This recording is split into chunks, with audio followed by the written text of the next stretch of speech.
Harris and Barack Obama about to take the stage together for the first time this campaign.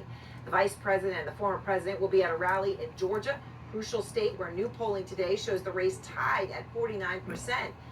Already at that rally, Bruce Springsteen calling for glory days ahead, taking the stage moments ago. Springsteen not the only major musical star hitting the trail for Harris, although of course moving for anyone to hear him play like that. Earlier today, Harris said this about Trump.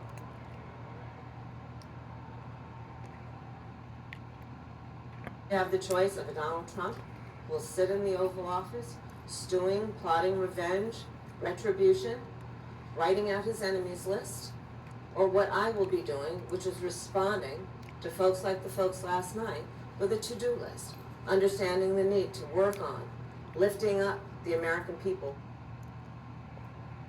The line that she used last night, right? Well, he has an enemies list, a revenge list, that she has a to-do list. And as she mentions revenge and retribution, today Trump had this to say about one of his top enemies, the government-appointed special counsel, who of course has brought criminal charges against him in 2 federal cases. You're either going to have to pardon yourself or you're going to have to fire Jack Smith. Which one will you do? It's so easy. I would fire him within 2 seconds. Interesting, choosing to fire him instead of pardon himself. I mean, of course, who knows what he really meant, but that's the point he wanted to make. Still, Harris then went on to make specific accusations against Harris and Biden. These people are rude, and vicious. And by the way, he's only a vessel. So is Joe Biden.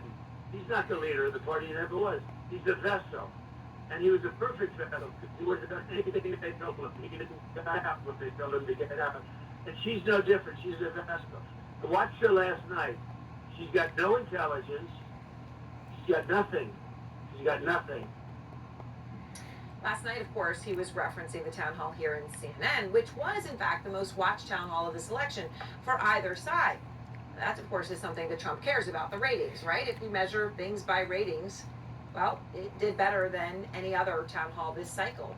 But his claim that others are crude, rude, and vicious, of course, is ironic. Take a look at what he has said just in recent days.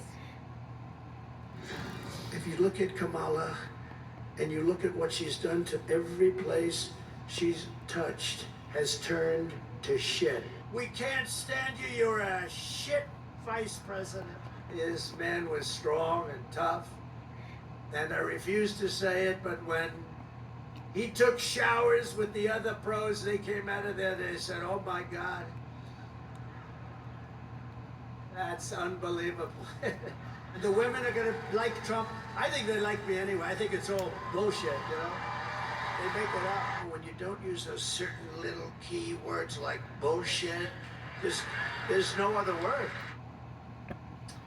All right, let's go to Clarkston, Georgia. That is where Bruce Springsteen is, and of course, Barack Obama and Kamala Harris will be appearing momentarily. That rally underway, and Priscilla Alvarez is there. I know, Priscilla, you've got some new reporting from the Harris campaign. What are you learning right now?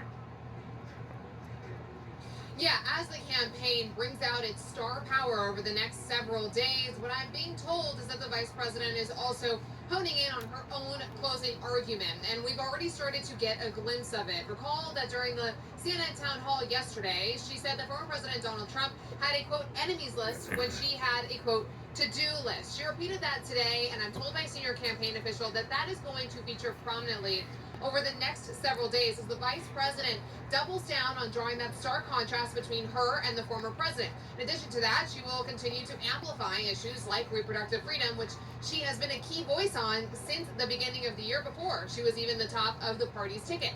But of course, as you mentioned, the stars are here in Georgia. Bruce Springsteen performing a little bit ago. Of course, he has been a frequent presence in the waning days of the election for Democratic candidates.